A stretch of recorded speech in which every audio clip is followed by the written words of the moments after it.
বন্ধুরা, আমি আবার চাওয়ালায় চলে এসেছি। এখানকার চা আমার খুব ভালো লেগেছে, তাই আবার এসেছি।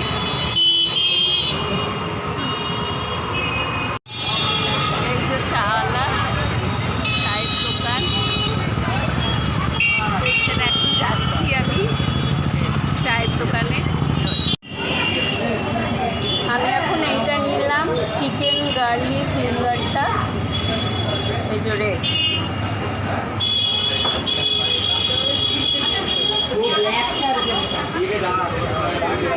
দোকানে সবসময় ভিড় হয়ে থাকে।